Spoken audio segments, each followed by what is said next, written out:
This course is sponsored by the National Veterans Intermediary, an initiative of the Bob Woodruff Foundation. We'd like to thank the National Veterans Intermediary for their generosity in making this course possible.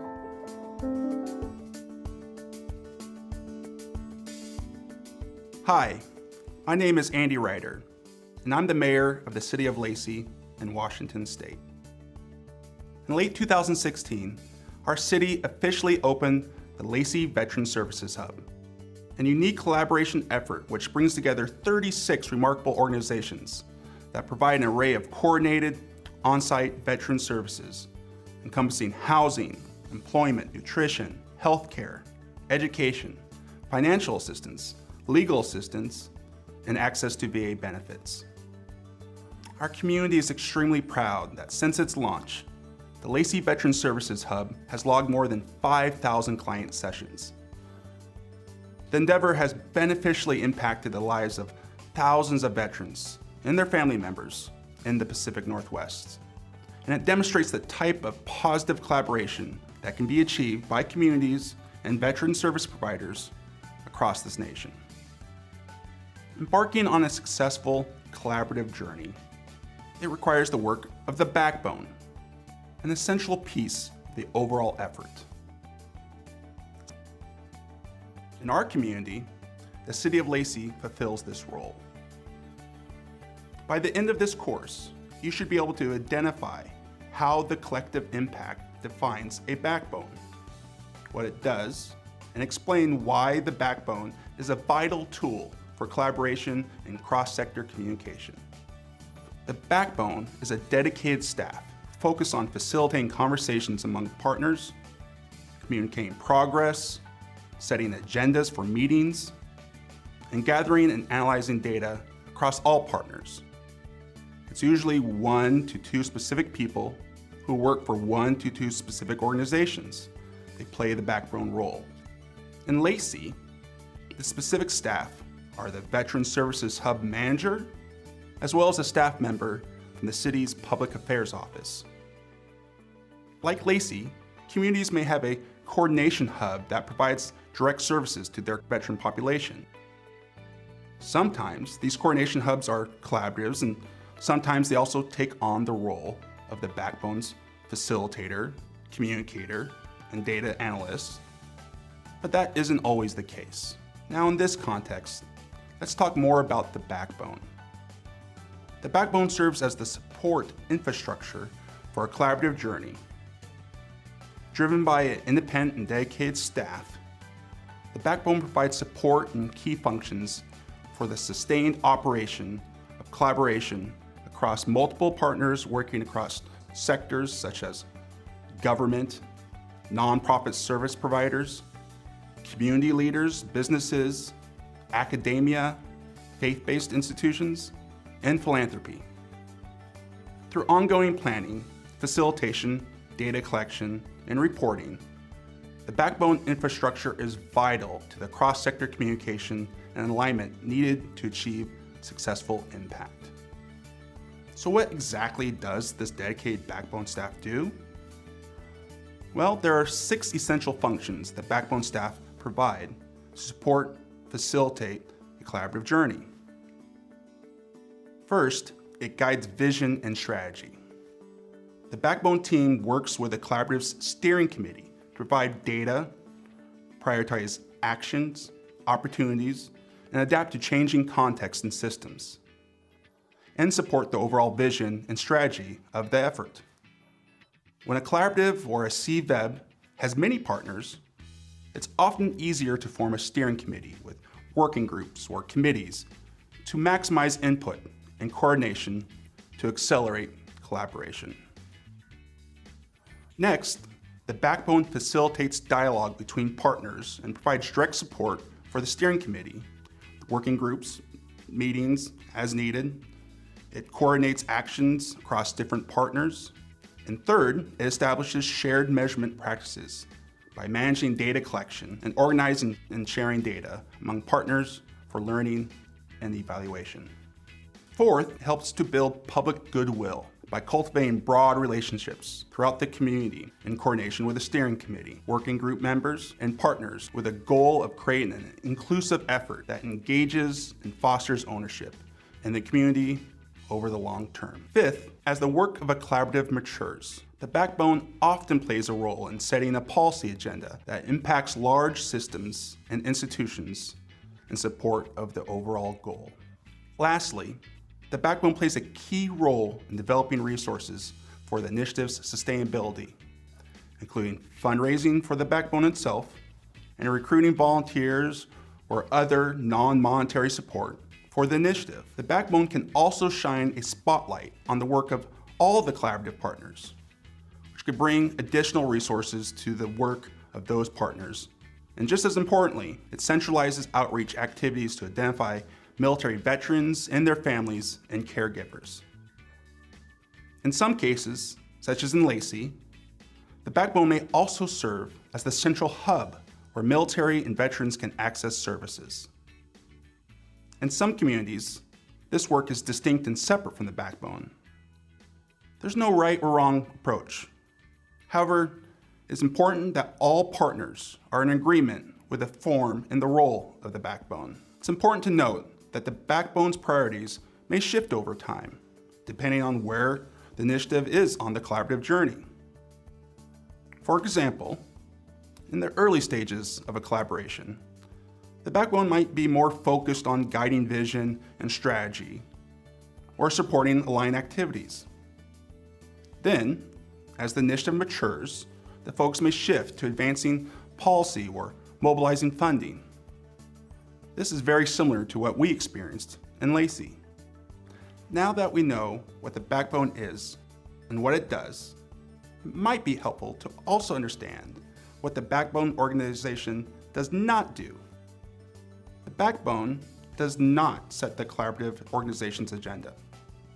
Instead, the backbone collects and organizes input from different members to collectively maintain focus around the vision and common agenda. It does not drive or independently determine the solutions. The backbone's role is to support the steering committee, working groups, and community partners as they align activities within their respective organizations with a common agenda. It does not receive all the funding. Although some funding is required for the backbone organization to operate, funding should also be directed towards the implementation and the coordination of services, innovation, outreach, or advocacy. It is not necessarily self-appointed. The steering committee, often in consultation with other key community stakeholders, may select the backbone and identify the operational hub. Again, this may or may not be the same organization. Now let's talk about the structure of a backbone. Not all backbones are the same, and there's no one way to structure them. They are created specifically to ease access to services and support collaboration, regardless of where the military veterans and their families reside, by taking factors such as context, need, available resources into consideration. Many different types of organizations, from nonprofits to philanthropic funders to public sector entities, can play the backbone role or house the backbone staff. For example, backbones in New York City, Indianapolis, and Boston are out of the office of the mayor. In Lacey and Lake Stevens, Washington, the collaborative grew out of the City Council. The Tuscaloosa, West Alabama CVEB is housed by the University of Alabama, while in Lincoln, Nebraska, the philanthropic leader, the Lincoln Foundation, spearheads a collaborative. Sometimes a nonprofit is formed to take on the backbone work, such as the Tri-State Veterans Community Alliance outside of Cincinnati. In other cases, an existing nonprofit takes on the work, such as United Way's Missions United in Miami, Florida. Now, San Diego has multiple collaboratives that work together to provide backbone functions and deliver services for the city and county. While the Veterans Bridge Home in Charlotte, North Carolina is city-based, North Dakota and Alaska have statewide backbones. And sometimes, especially in the beginning, a collaborative and its backbone may just have a charter, and is not a nonprofit or government-sponsored entity. Often, in the early stages of a backbone, the staff size may be small, with its number and skill sets growing over time based on the needs of community partners, and the realization of what is possible when organizations collaborate for impact. When the community and collaborative members better understand the work, the form of the backbone that makes sense for the community becomes more evident. Although we address leadership qualities for collaboration in our course, Leadership Skills that Drive Impact, it's important to spend some time talking specifically about backbone leadership. Backbone leadership is a critical component of the collaborative journey. The backbone leader must be strong enough to maintain balance across all parties involved, while allowing other stakeholders to own the overall success and impact of the collaboration. Backbone leadership is at its best when it utilizes a systems-oriented, adaptive approach.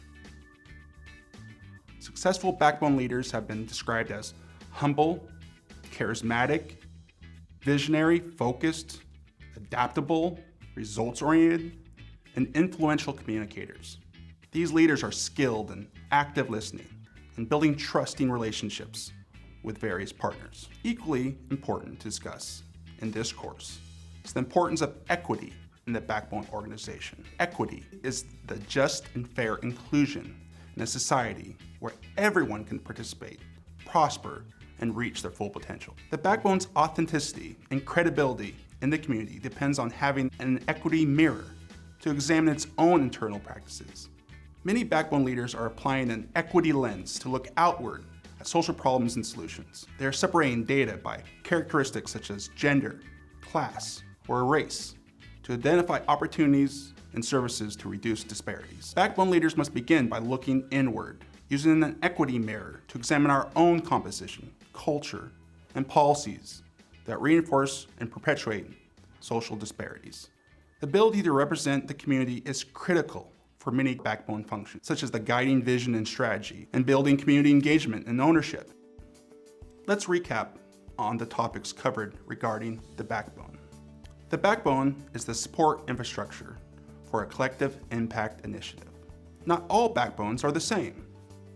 They are created specifically for the community's military veteran population and local resources. The role of the backbone, depending upon where the initiative is on the collaborative journey, is to guide the vision and strategy and support aligned activities, establish shared measurement practices, build public goodwill by cultivating broader relationships, and support policy agenda, develop resources, guide vision, and mobilize funding. What the backbone isn't, the backbone does not set collaborative partners' agendas, and does not drive or independently determine partner solutions, does not receive all of the funding, and it may or may not be self-appointed. Equity is an important focus for the backbone. For more information regarding the backbone organization, refer to the Collective Impacts Forum's Backbone Starter Guide. This guide is complete with a description of different types of backbone, as well as the prospective pros and cons of each. The guide also may provide prompts for certain questions that can help guide how your initiative chooses to organize and structure its backbone. You can also refer to the Collective Impact Forum's resource page for further information regarding the backbone, such as the Backbone Toolkit. The backbone is a vital component of the collaborative journey, and we invite you to utilize the many resources provided by the Collective Impact Forum. The Department of Veterans Affairs also provides many tools and resources for community veteran engagement boards and community collaboratives. Thank you for taking this course. We hope it helped you better understand what a backbone organization is and what its primary role should be. National Veterans Intermediary increases the collaborative capacity of local communities to improve well-being for veterans and their families. Visit nvi.org for more information and tools on implementing collective impact principles in your community. If you have any questions or need assistance, go to the PsychArmor website or call the PsychArmor support line at 844-779-2427. Thank you for completing this course and taking that one step further in learning about our American veterans.